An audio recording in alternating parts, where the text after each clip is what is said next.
Hi, I'm Alex Howard. I'm a consultant in medical microbiology at Liverpool University Hospitals, and I'm a researcher on the CAMO-NET program in the University of Liverpool, which researches antimicrobial resistance. And I'm stood here today outside our amazing engineering building, which all week has been illuminated blue for World AMR Awareness Week.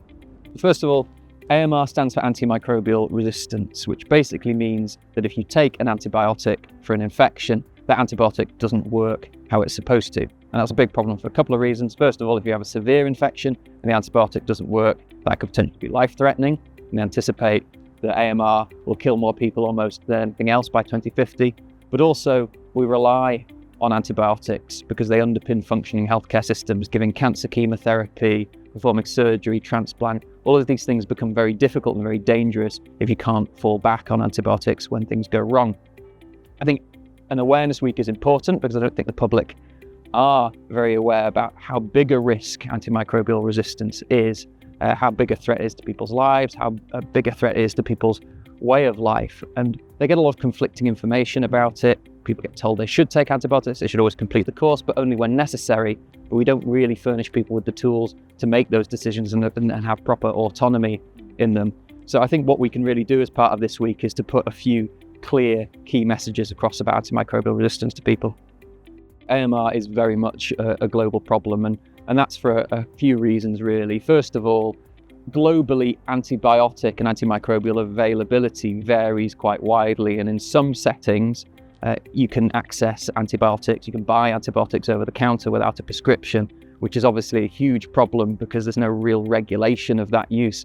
Antibiotics can be used more broadly, more unnecessarily, which is more unnecessary generation of antimicrobial resistance. And secondly, there are factors we talk about which are described as One Health factors, which basically mean factors which drive AMR that are outside of healthcare. For instance, agricultural antimicrobial use is a big problem, veterinary antimicrobial use, and particularly in low and middle income countries, wastewater is a big issue, and access to clean water, because you can imagine if people take antibiotics, those antibiotics end up in sewage systems, and if you can't access clean water, you then take in those antimicrobial resistant bugs. So AMR really is a global problem, and it is really having the most impact in low and middle income countries.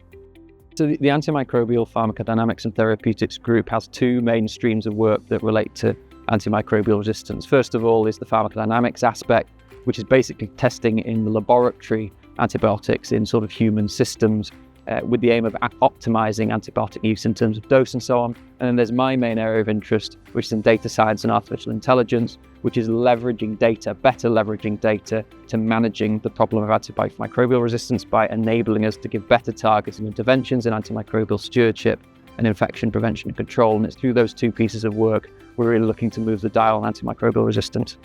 I think being honest at the moment, looking at the trajectory, the future looks fairly bleak in terms of antimicrobial resistance, and that's for a couple of reasons. First of all, just in my clinical work that I see day to day, we're seeing more and more antimicrobial resistant organisms, and I'm seeing the morbidity, I'm seeing the death associated with those things. And secondly, the antimicrobial pipeline, as we describe it, so sort of the conveyor belt of new antimicrobials is looking worryingly sparse at the moment. There aren't enough new antimicrobials being developed. So this sort of boom and bust system that we've always fallen back on, where we think we can always develop new antimicrobial agents, that's starting to look very flawed. So I think that's why the work that we're doing is so crucial, because we are mainly looking at how we can use our existing antimicrobials in a more sustainable way. And I think if we're able to do that, then suddenly the future will start to look a lot less bleak.